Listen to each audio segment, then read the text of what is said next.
I was at a Taoist conference about 3 weeks ago, and your name came up, and I had, and full disclosure, I had never heard Paulie Zink. And I was shown these videos, the Monkey Gong Fu, and then founder of Yin Yoga. I was like, whoa, blown away. Because I used to be a yoga teacher for many years. I lived in India and taught yoga.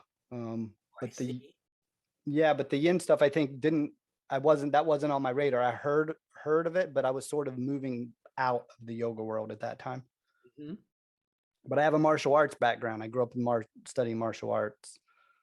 Um, so I think that I don't know, I don't think a lot of people are I don't know how many people know about you because I hear yin yoga, but I have not heard Paulie Zink. Um, so I thought this would be a great opportunity to talk about you and your background and your connection to Dao Yin and martial arts and Yes. how you came forward with Dao Yin, or I'm sorry, with Yin Yoga. Yes, that's great. Yeah. So if you could just give us a little bit of intro about you, your background, and we'll just start there. Okay. I started at 14 years old studying Hatha yoga, and I stayed with that up until my, 20s. And then I met a man from China when I was in college who was watching me do my practice. And so then what happened was I started practicing with him. He started showing me some Dao Yin, which is like a form of Qigong and stretching. So I worked with him, and from that I learned the animals, some animal postures from him. Traditional Qigong type. Like the frolic of the five animals, that sort of thing. And then what I did was I started to study animals on my own, and I was using those postures based on the animals and the five elements in Chinese medicine that are, everything's made around us from these five elements and it's inseparable. And by studying that and myself and learning those postures from animals, I realized they weren't limited to just the traditional 12 zodiac animals that you see commonly or some of the insects that they teach. Then I started to just study animals on my own.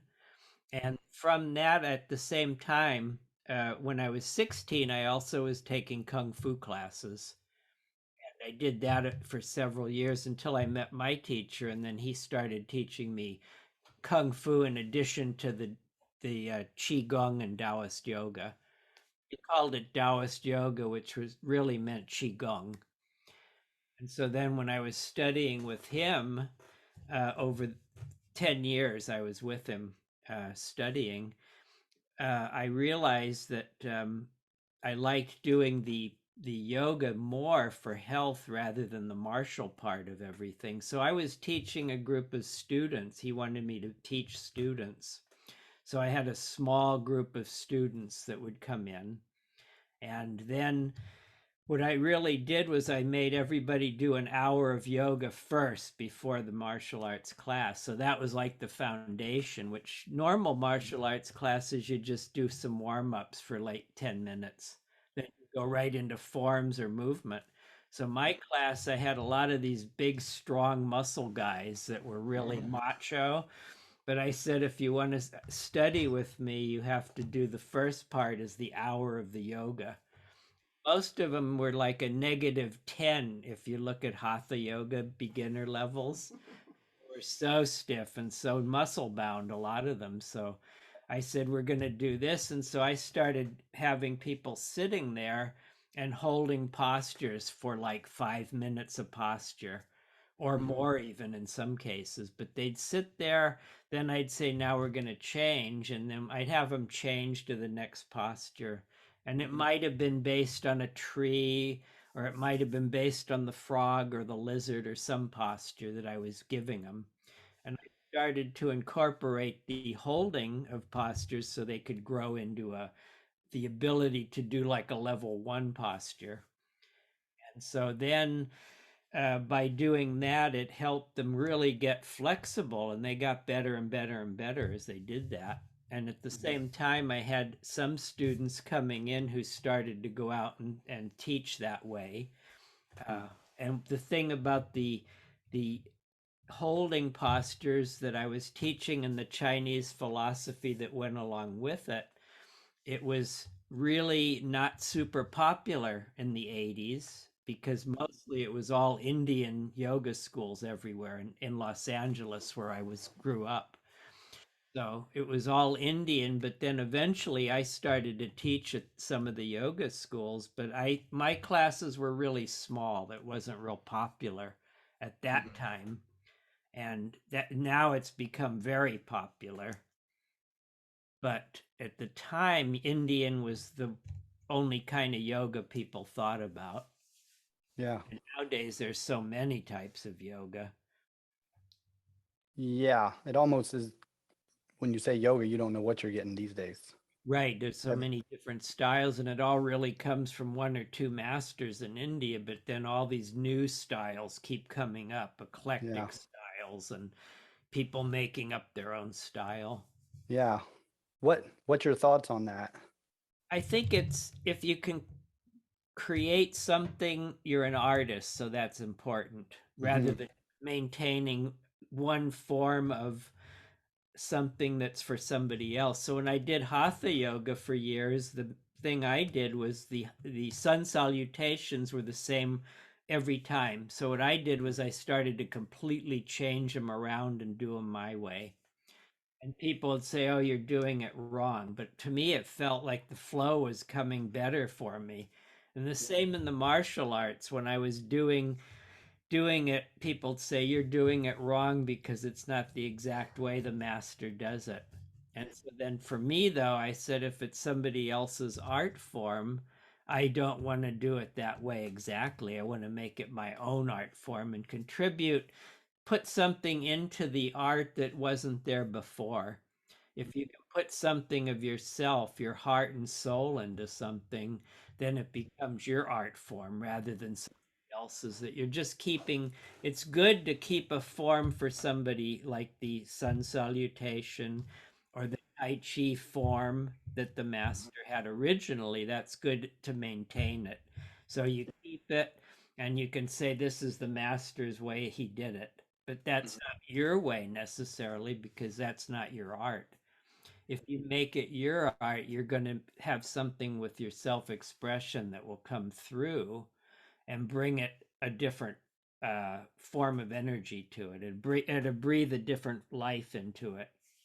So you won't do every posture the way it was taught to you to be different. And also you may come up and what I've done with the yoga was I've created a lot of the movements and postures by watching animals and seeing them in nature. And as a Boy Scout, I had a lot of pets, so I remembered how my pets did things, the frogs, the toads, the lizards. So that's how I started to teach my yoga that way. So like an example would be like the cow posture in yoga didn't really feel at all like a cow to me when I did hatha. So when I was a had the frog as a Boy Scout, I'd cross the legs of my frog and he'd sit there and then uncross them. That's what I call cross-legged frog. And in yin yoga, they're calling it shoelace because somebody else made a name up for it. But it really was when I took the frog, put him in postures. I'd play with toads and frogs for hours. And I loved it. And I had lizards. I had all the different pets, even an alligator, turtles. So by doing that, I learned the movement of energy, the animals, but not just the movement, but the feeling of the energy. It's about feeling more than about looking at imitating an animal. That's like a starting point, but when you feel it, you can become it. That's the most important thing. And that's how it differs from some of the other forms of yoga. And I loved hatha yoga. I still love postures from hatha yoga, but I use them differently because I use them with the, say, energy of the dog rather than just doing a posture that looks like a downward or upward. So I'll put the dog flow into it and feel that energy. And Is this something, this is like I would imagine it's pulled on from your uh, exposure to the Eastern, like the Chinese arts, the Kung Fu, because that's a traditional approach, right? Yes, yes, it all comes from my teacher who taught me the basics of the Qigong and the Taoist form of meditations and the animals. He taught me for every one animal he taught me, though, I would study other animals and learn more and more and more postures. And so I stayed with him for 10 years. He was teaching me. And every time I did things, he'd always say, "Oh, you're crummy." And so that went on for 10 years. And one day I put a whole flow of movements together, the animal flow from yoga. He looked and said, "Oh, you're your own master. Whatever you do is perfect." After 10 years, it just came out of nowhere. It was so funny. But that's from what I heard from other students of mine in the yoga that are Chinese. They said, "Oh, that's how Chinese teach. They never give you any kind of encouragement or praise. They want you to always keep trying to impress them, and you never do until they're ready to say, if you've finished, goodbye." Yeah. That's wonderful. So, and that kind of brings me back to the other thing you were saying, like to create your own art form out of this stuff. Mm-hmm. Like somebody took your one pose and then called it shoelace. Well, nothing against that particular person, but there is this sense of like where you did this like in a really deep way for years, and you had this tutor, this apprenticeship, and then you had the capacity to do this. Like I think a lot of people come to this and they want to do their own thing, but they're really kind of not fully cooked, if you get my drift. Mm-hmm. The whole thing is about ethos. Like if you become the thing, you move as the thing. Right. So on stage, this is like if you're a depressed person, you be that and you start to move depressed. If you're happy, you move happy. If you're drunk, you move drunk, whatever it is. And it's like the animal thing is going in the same direction. And as I heard you talk about being able to shift from our kind of thinking mind to our primordial aware mind as the animal, and then the movement follows, I was like, I have to talk to him. Yes, that's the difference in my style of the art. It's getting students to stop thinking and start feeling and becoming what they are doing. So you might look at an animal or even an element you want to do, or even a person. If you look at another person, the way they're moving and walking, you could go to a Walmart and look at somebody. And if you look at them and you can bring in that feeling of what their energy is like, and you can empty your mind of all the thinking, because if you're thinking, you're not feeling. And then you can actually become the same in that energetic state of flow and movement. So it could apply to a bear you see in your yard, or a rattlesnake on the ground, or you see a person. With people, it's very easy for me to look at somebody and feel that energy then.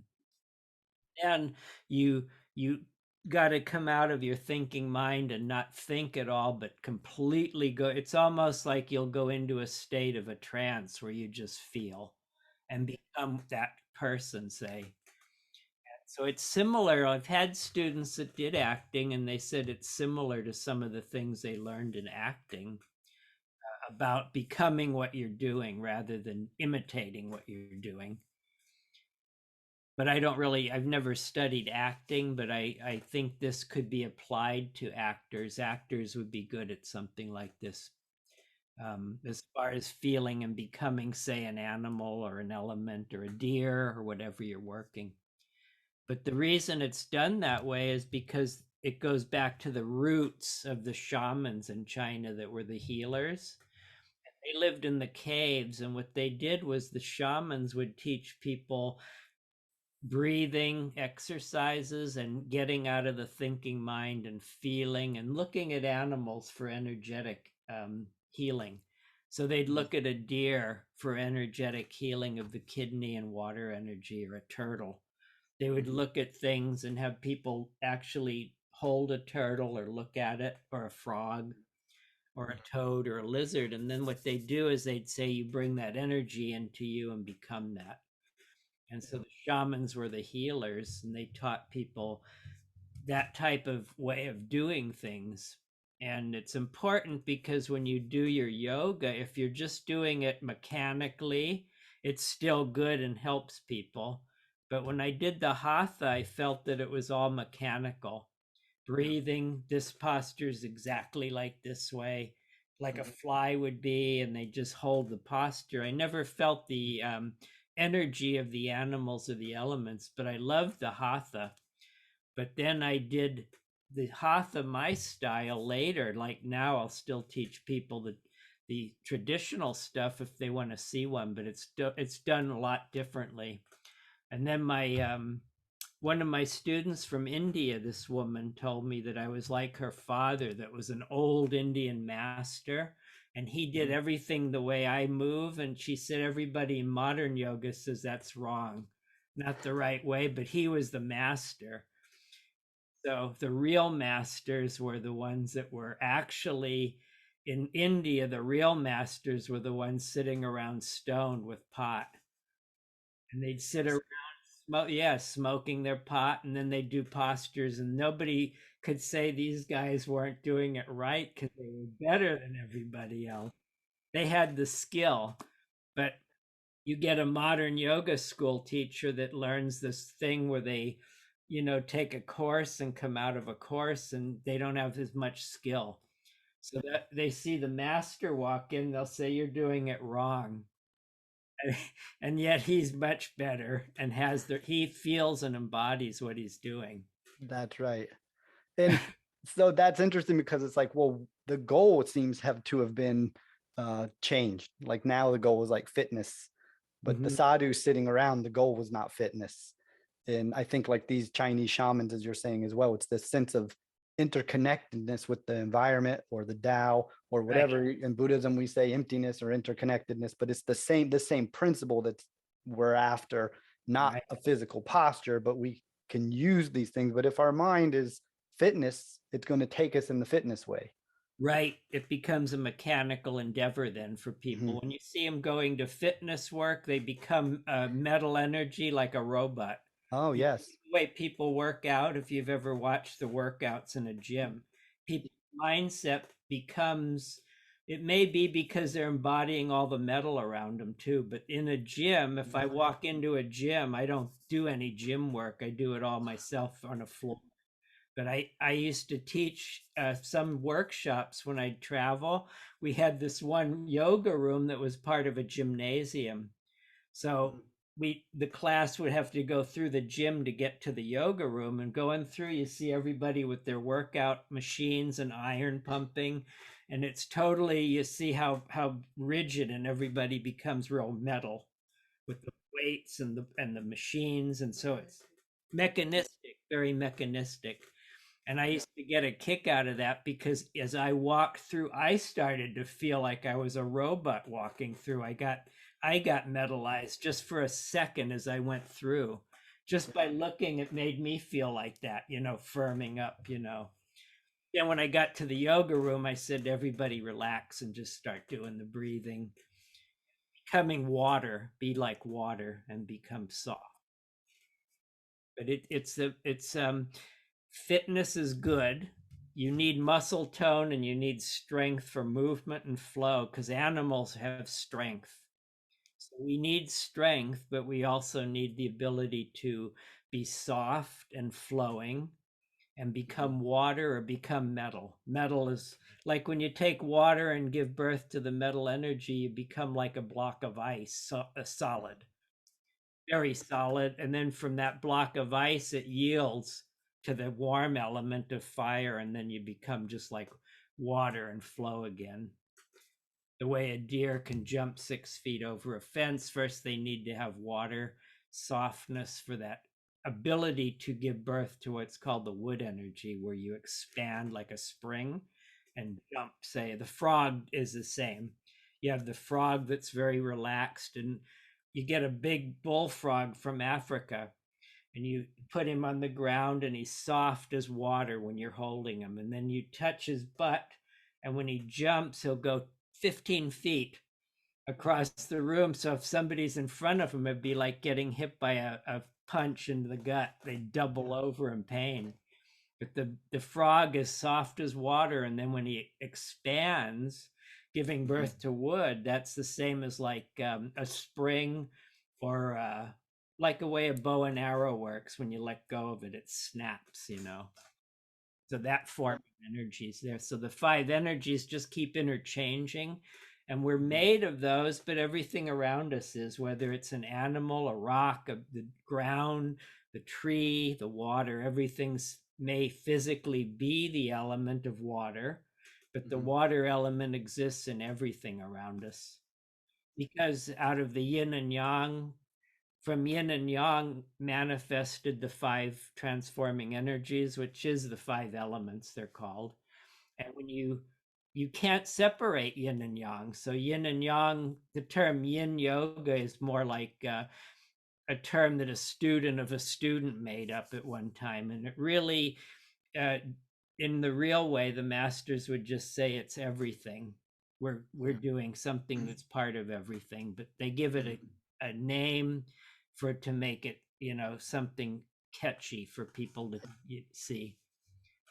But it's really yin and yang yoga combined, because if you can't have one without the other, so yin and yang are together. Yeah.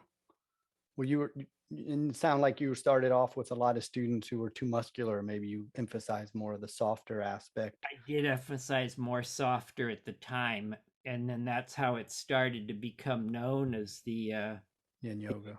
soft. They think it's all just soft stuff, Yeah. because my students at the time, see, I wasn't teaching them animals elements too much, because they were so stiff and so tight.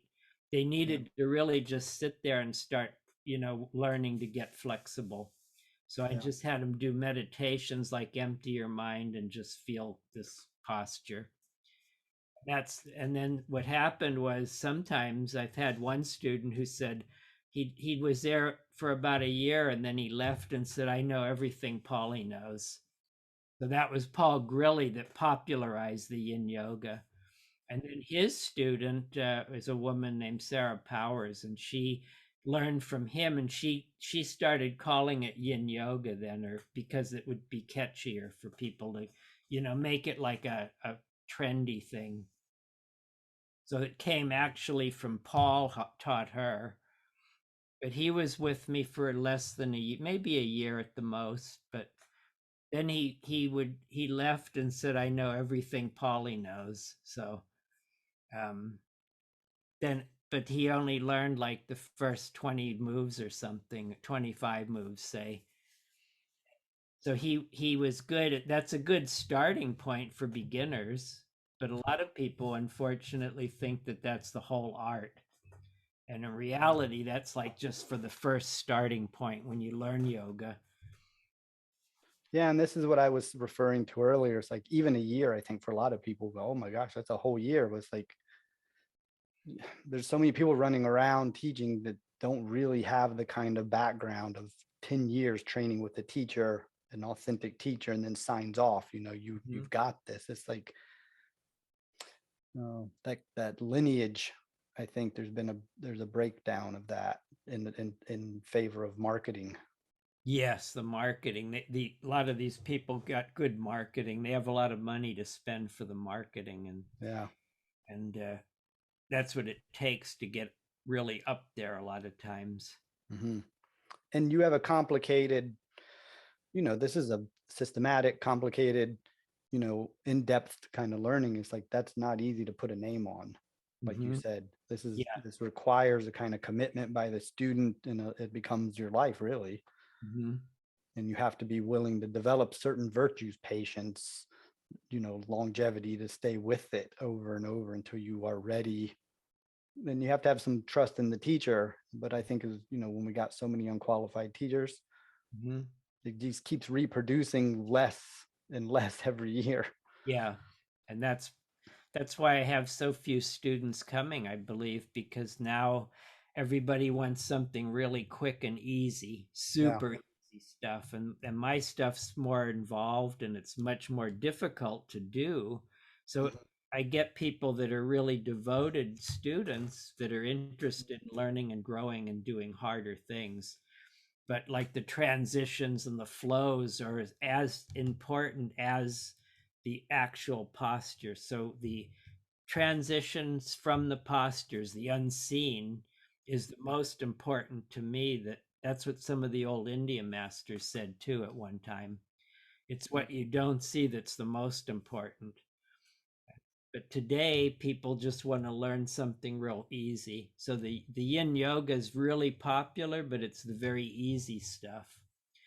And my wife said that if I was going to be teaching, I should be teaching people that are devoted students rather than the standard easy stuff that everybody else is doing. Although on occasion I will teach an easy class, but it's usually I teach the trainings, which is what I prefer. The teacher trainings and the student intensives I love to teach, and workshops, weekend workshops I love to teach. And it's about having fun and flow. So fun postures, and they have a lot of fun, and they do a lot of, transitional flows, and I make it easy for a lot of people. But then they learn a lot that way about the elements and the animals and the postures. So in a workshop on a weekend, they might do 60, 70 postures, say they'd learn.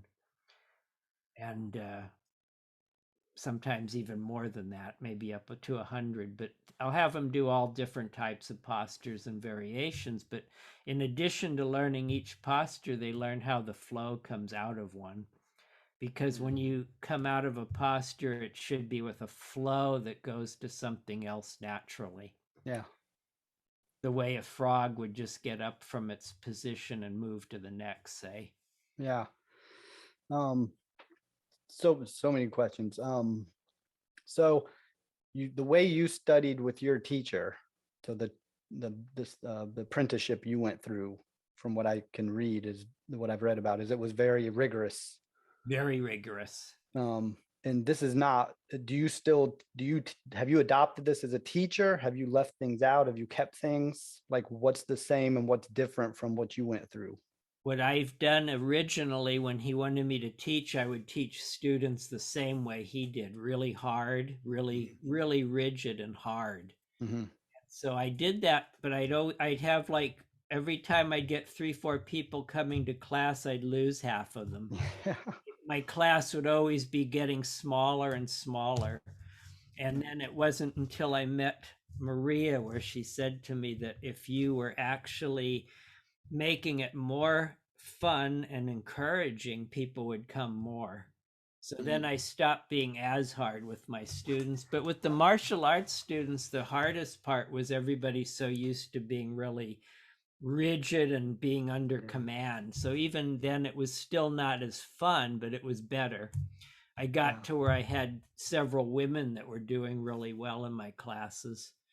And if I had been really hard like I did in the early years, then I would have lost a lot of students, because when you're really hard and discouraging to students, then they quit, they give up.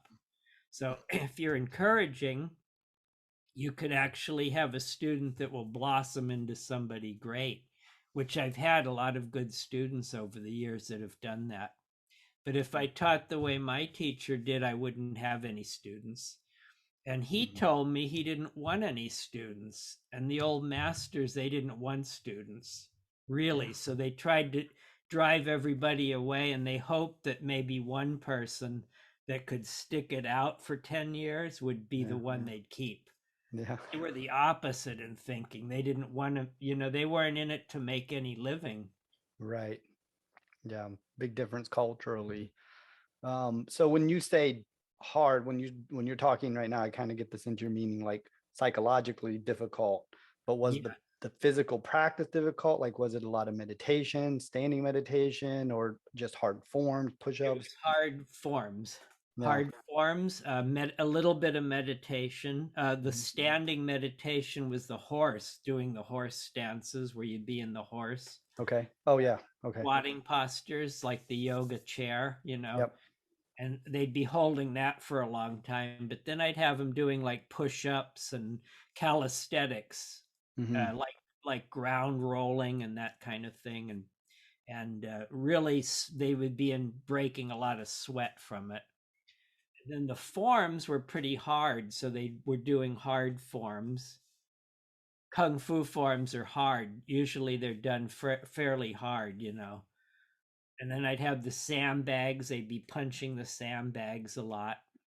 And there's a metal pole we'd have where everybody would have to bang their arms against the pole. And then you stand there and tap arms together. And they were doing martial things then. First, they did the hour of yoga, which was relaxing and helping them, you know, to get looser. And then they'd do the hard stuff. And then at the end, if they wanted to, they could stretch a little in between, you know. But I wasn't as friendly to my students back then as I am now. Now I'm a friendly teacher to all my students. But in the past, I used to not want to be friendly to my students because my teacher was always like that, very, you know, unfriendly and distant. And eventually he got to be friendly with me. But when he, you know, when I'd bring somebody who was like a student of mine, when I started teaching, then when he'd come to see my students, he wasn't friendly at all to them. He was like, the master has to be really, really distant and hard, the old style master way, even though he wasn't that way privately with me at a certain point in time. But he said in the master is the person that everybody should, you know, respect and look up to, and Yeah. want to see him having any fun. Yeah, yeah. But that's like an old style thinking, I guess, and you've probably seen that in your practice. Yeah. And I think there's a certain, like we have it with uh military or certain things. It's like there's a certain respect or deference that I think has been lost to a degree, like in certain situations. And it's like, I think, at this end of the day, it's like it's not really even so much about the person, it's how much time and effort they put in to continue this art form forward, and it's a respect towards that energy, uh that, you know so I mean, I get that you kind of have to earn your stripes, I think, as a student. But like now, I don't think that's even really recognized so much in a lot of places. Yeah, I'm not too familiar. I stopped teaching the martial arts many years ago. Hmm. It's just pure yoga. But then my yoga students that have been with me for a long time, sometimes they say, "Can you show me how to twirl this staff or something?" And Yeah. I might show them something, and I've taught a few of the forms. I may be actually having another class, which is going to be a form of Qigong called Aura Palm. And it's like a Tai Chi form, kind of that sort of thing. And I'm going to be doing a class in that probably in the fall because I've had a lot of martial arts people asking about a form. And some of the yoga people I'm teaching are Qigong people and yoga people too. And they wanted to learn this form, which is it's like a Tai Chi, but a lot different. It's more Qigong, faster and a little more Qigong, but I'm gonna teach it really slow like Tai Chi so they can learn it, but it's done fast. When you learn the form, you can do it really fast, but it's low stances and powerful palm strikes. And so I'm going to actually maybe have a class in that in the fall. Yeah. And so that brings me to another point. When you were talking about going through the gym and stuff, it's like, these other arts like Taoism, Buddhism, Hatha yoga, these are very much to do with the natural environment. Right. And in the West, and a lot of time in gyms and stuff, we cut ourselves off. Like you said, we become very rigid and metal. Mhm. So I would think it would be a difficult practice for a lot of students to let that go and actually become the consciousness or merge the consciousness with an animal. Or Right. I would think that would take a special effort for a lot of people because they would feel funny about it, or they just wouldn't even know how to go about it. Right. It takes a little time. And then also when I do the trainings for the week long, I just teach them how to do a posture, say based on one of the animals. Hmm. I'd give them say I give them the porcupine posture or something to do. They'll do a posture, and I'll teach them another one and another one, and the frog and the deer and the dragon, and just give them postures. And I say this is how you start to get into it. So just doing that, they just follow along, and they're not really getting. They don't have to do too much, so they can still just follow along, and that they're not having any trouble that way. And then the only trouble they might have is when I say it's time to feel this and flow. When they're flowing, they will get it though. It's not too bad if as long as they're following me doing it. I show them how a transition goes, and then they do this as a beginner level, and it's easy to do. And then eventually I had like something called a week 3 training. So the first and second week you learn how to do postures, and then the next time in the second part you learn how to apply what you've learned to teaching it or just doing it for yourself better by applying it better. So you learn the postures first, then the second week you learn the flow, how to put them together with transition and flow. And there was something called the week 3, which was the advanced one that I only did every other year. And what that one is that's where you have to learn a lot more about how to become and feel what you're doing. But it's not too tough once you've done 2 weeks and then worked on it a year or so. What that one entails is they will reach into a little bag and pull out an animal. All these little plastic animals are in a bag, so they'll reach in and pull out a turtle or a dragon or something like a shark, and then they'll it'd say like be a shark but endowed with the metal. They'll take a card out too, and it says endowed with the metal element, and they put them together. They think just for a moment, and then they just feel it and do it. Maybe, and then I'm always there to help them. I'm always saying, "Do feel this better like this way or something." So I'm sitting beside them as they're doing it for the class.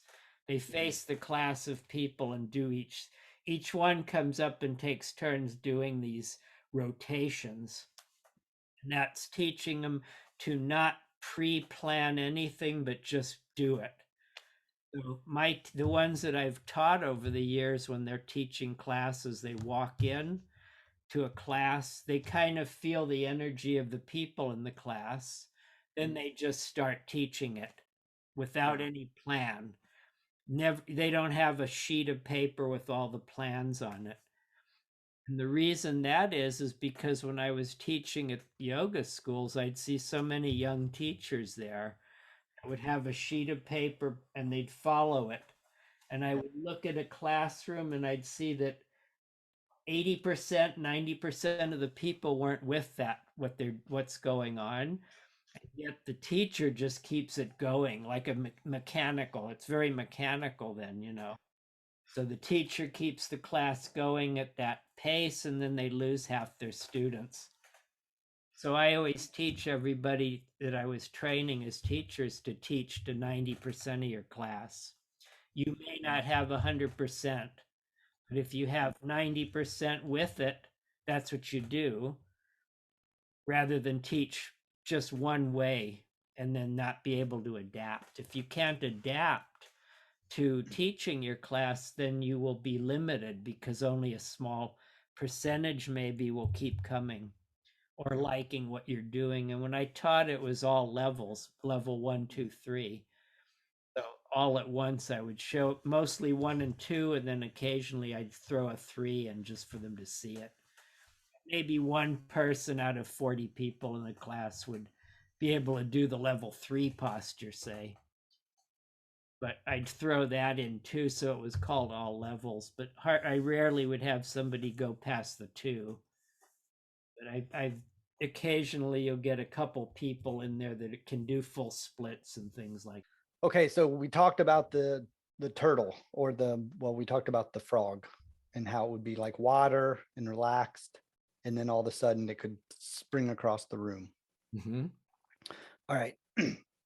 In nature, and I understand like younger kids who don't have injuries and stuff like this, it's like they have all these qualities kind of inherent. But then as we get older, we're forced into desks and people lose this, injuries come. Mm-hmm. Do you, so like in the gym, let's say, because I've seen you doing different postures. And, in martial arts, we do different postures. And it's like, oh, I see physical therapists using that. But then they apply, do this many reps, do this many sets to heal, to get stronger.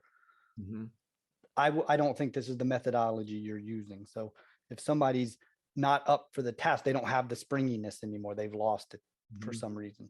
How do you work with a student to help them get that back or to recover that? Or do you?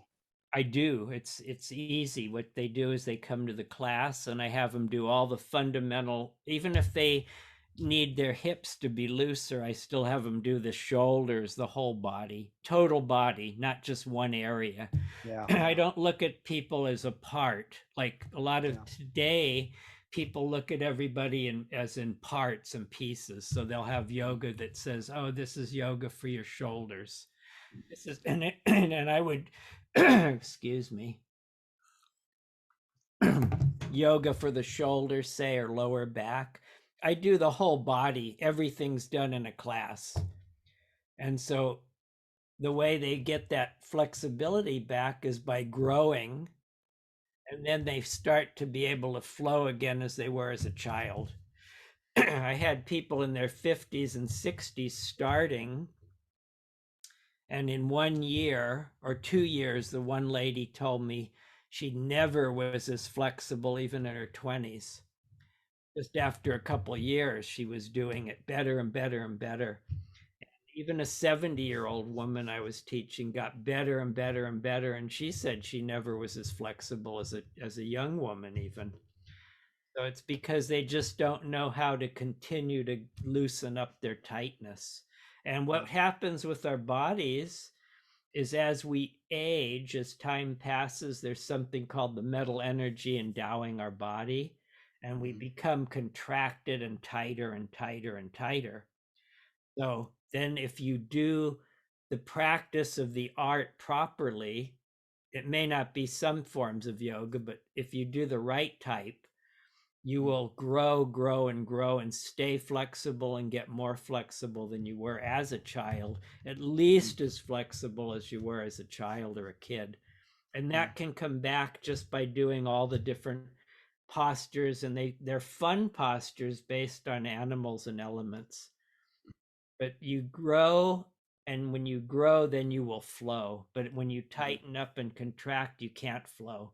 So the flow is missing when you're tight. That's why, like I was saying earlier, the muscle men that would come in were these competitive bodybuilders, and they were so tight that it took me a year or two for them just to get to where they could start to do like a level 1 class.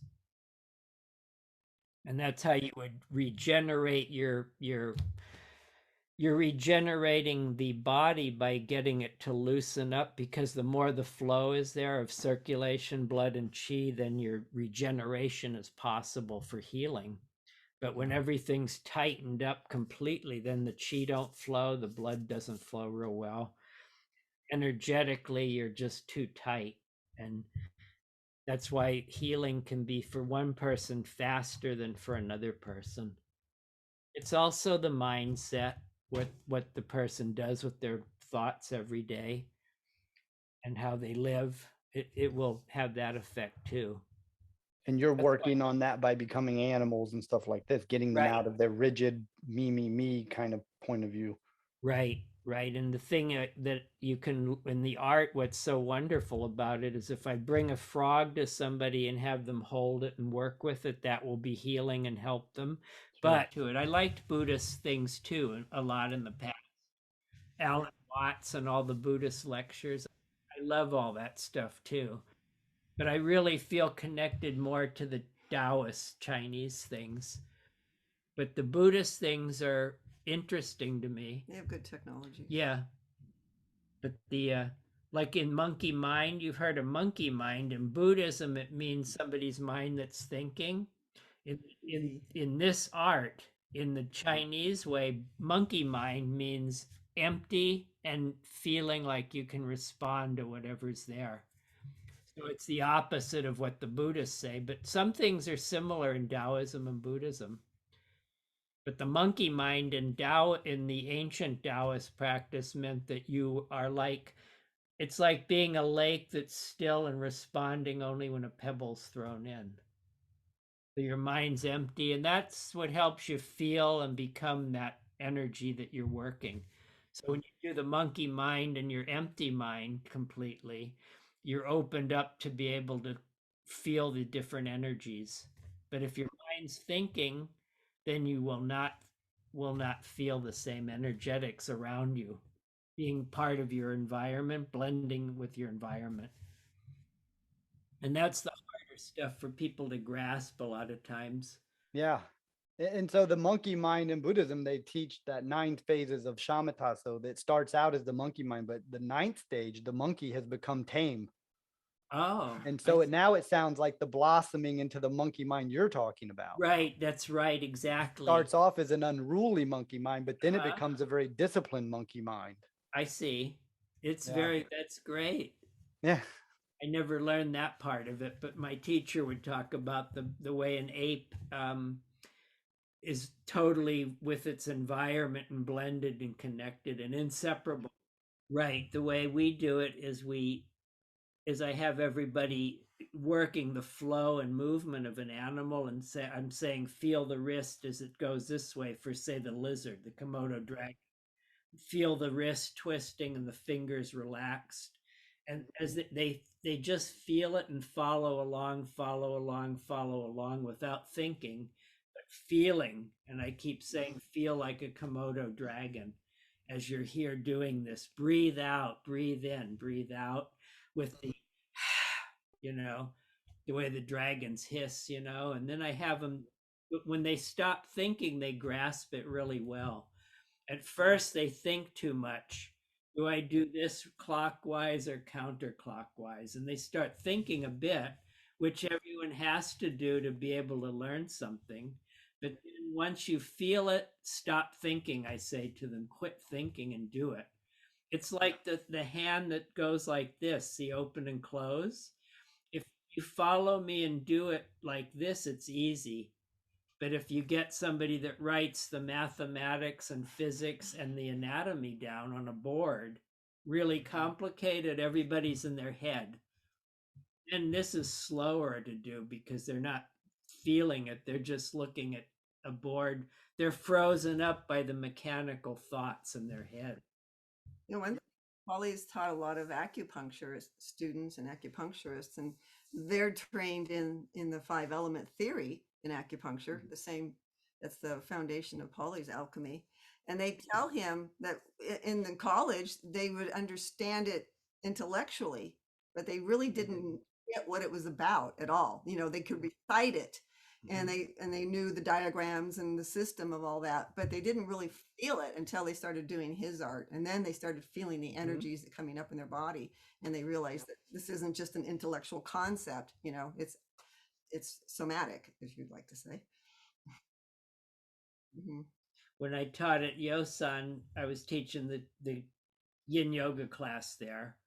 I had about 20 to 30 students in there, and they would go to other classes in the university there, and the qigong teachers, none of them liked me at all. And they said they would show them their postures, and they'd say, remember, everybody, we're not monkeys. And then the students of mine would say, Paulie said we are all monkeys. And he can do the flexibility to prove it, they said. And they'd say, to be that flexible. Right. They actually told him that. Yeah, you're not supposed to be that flexible. They said you're not supposed to be that flexible because we're not a monkey. And I was telling him the complete opposite. But for me, the qigong I learned their theoretical stuff from my teacher, but it never worked for me at all. So when I studied the real monkeys and apes and animals, then I got the qigong from it.